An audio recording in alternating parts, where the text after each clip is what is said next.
বস এত দূর থেকে এসেছিস, কোল্ড ড্রিঙ্কস খাবি না? একটু বইটা লিখে দিবে। অমনি বই। হ্যালো, আরও একটা নতুন সকাল, সঙ্গে আমার নতুন দিনের একটা গল্প।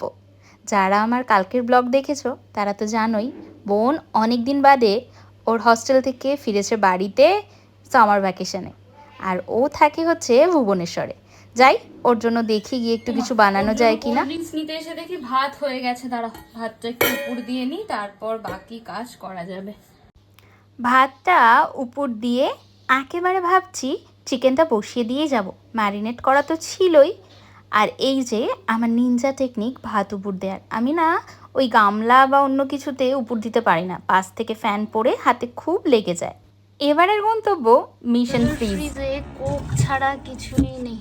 এবার এটা দিয়েই চটজলদি ওকে একটা কিছু বানিয়ে দেবো ভাবছি।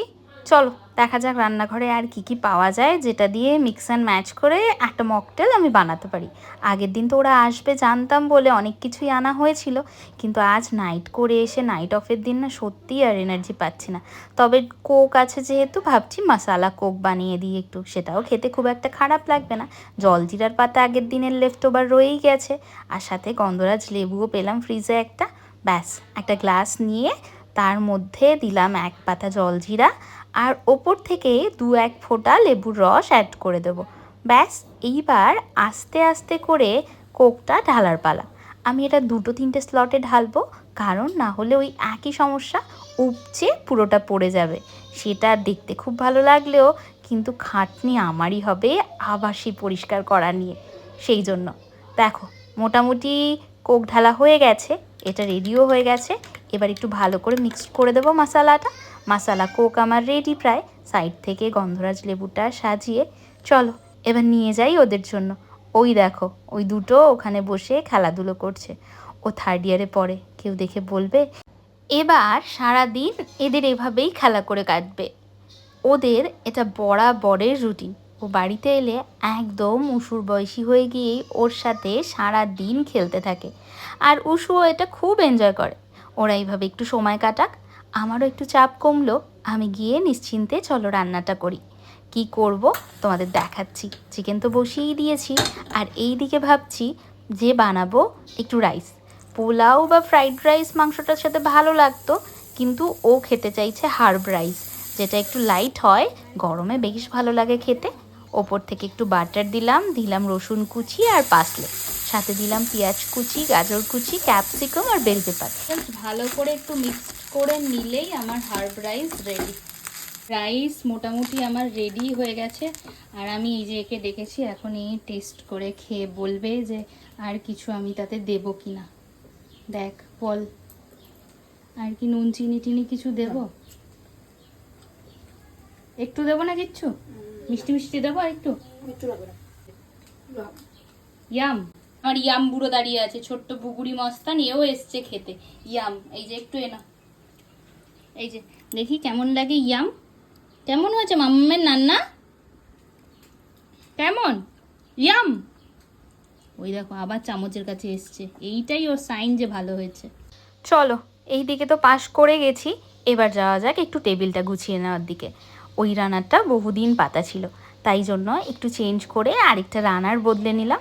আর টেবিলের ওপরটা এইবার একটু টুকটাক জিনিসপত্র দিয়ে সাজিয়ে নেবো। একটা ন্যাপকিন তো মাস্ট থাকেই বাড়িতে, তবে বুড়ো আসার পর থেকে আমরা কাগজের ন্যাপকিন ইউজ করা খুবই কমিয়ে দিয়েছি, কারণ ও খুব বায়না করে দেখলে, আর ওটা খুব সহজে গলে গিয়ে ওর মুখেও চলে যায়, ওটা দিয়ে খুব মুখ মোছে। সেই কারণে এখন থেকে আমরা কাপড়ের ন্যাপকিন ইউজ করি। দিই তো, যে ইউজ করতে চায় করে, যে করে না করে না। বাট টেবিল মোটামুটি রেডি হয়ে গেছে। চলো একবার সামনে থেকে তোমাদের দেখাই। খুব ছিমছাম ঘরোয়ার মতো একটা সেট আপ করার চেষ্টা করেছি আমি, যাতে ওর ভালো লাগে। ওপরের হ্যাঙ্গিং লাইটটা জ্বালিয়ে দিয়েছি, আর বুড়োর জিনিসপত্র না সরিয়ে যতটুকু করা গেছে আর কি। রান্না হয়েছে, এবার চলো দেখাই। এই যে হার্ব রাইস বানিয়েছিলাম, সাথে তোমার চিকেন বানিয়েছি, আর এই দিকে বানিয়েছি রায়তা, আর এই যে স্যালাড। দাঁড়াও একটুখানি চটজলদি গুছিয়ে নিই। আজ না ওর সাথে কথা বলার ফাঁকে ফাঁকে এসে রান্নাটা করেছি বলে সেভাবে আর ভিডিও করা হয়নি। আসলে কি বলো তো, একটা ভিডিও করতে গেলে না যে রান্নাটা 10 মিনিটে হয়ে যায় সেটাই কোথার থেকে আধ ঘন্টা লেগে যায় বোঝা যায় না। কোন অ্যাঙ্গেলে ক্যামেরা সেট করলে রান্নাটা ভালো আসছে, একবার দেখে পছন্দ না হলে আরও একবার সেটা করা, সব কিছু মিলিয়ে অনেকটা সময় যায়। আর রোজ তো তোমাদের আমি আমার সকালের ব্রেকফাস্ট বলো, অনমিত্রর যাওয়ার জন্য লাঞ্চ বক্স বলো, এগুলো রান্না দেখাই। আজ যেহেতু বোন এসেছে, ভাবলাম আজকে রান্নাটা স্কিপ করে ওর সাথে কাটানো সময় তোমাদের সাথে একটু শেয়ার করে নিই। সেই জন্য এই চিকেনের ভিডিওটা আজকে আর আমি সেইভাবে রেকর্ড করতে পারিনি। চলো এবার যাওয়া যাক। টেবিল তো আগে থেকে সেট করেই রেখেছিলাম, এবার প্লেটগুলো সাজিয়ে একটু সব কিছু গোছগাছ করে নেওয়ার পালা। যা যা রান্না হয়েছে সেটাই একটু সুন্দর করে প্রেজেন্ট করলে দেখবে খাবার ইচ্ছেটাই ভালো হয়ে যায়। এটা না সম্পূর্ণ ভালো লাগার ব্যাপার। আর ভালোবাসা, আন্তরিকতা এগুলো তো আছেই।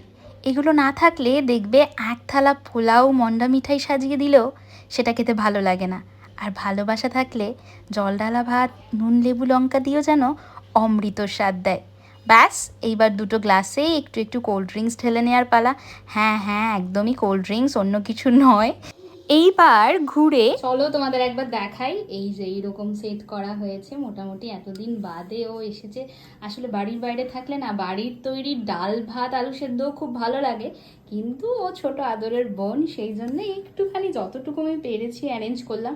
এবার যার জন্য এত অ্যারেঞ্জমেন্ট সে কোথায় চলো দেখি। ওই কি রে, হয়েছে পড়া?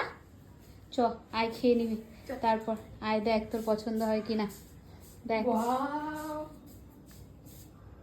ভালো লেগেছে? হ্যাঁ, অল্পতেই খুব খুশি হয়। বস, বসে পড়ো। এরপর খেয়ে আমাকে বলবি কেমন খেতে হয়েছে। নে এক চামচ খা।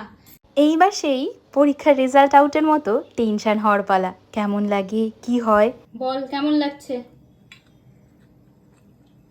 ভালো লেগেছে? দারুণ। আচ্ছা চল খা। আচ্ছা, আমরাও দুজনে মিলে এবার খাবারটা এনজয় করি, আর তোমরা আমাকে জানিও আমাদের আজকের ব্লগটা কেমন লাগলো। যদি ভালো লেগে থাকে তাহলে please do like comment and share, আর যদি ভালো না লেগে থাকে প্লিজ ইগনোর। তাহলে আজ আসি, অন্যদিন দেখা হবে আর একটা নতুন ব্লগ নিয়ে। চলো আজকের মতো টাটা, বাই। কেমন লাগলো জানাতে কিন্তু একদম ভুলো না।